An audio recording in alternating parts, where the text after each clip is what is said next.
পৰ্বতৰ ঢেকীয়া লিহিৰি পতীয়া বতাহত যেনেকৈ হালে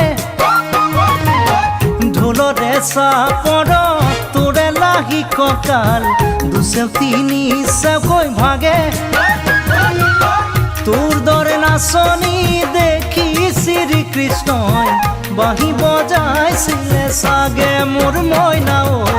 বাঁহী বজাইছিলে চাগে পৰ্বতৰ ঢেকীয়া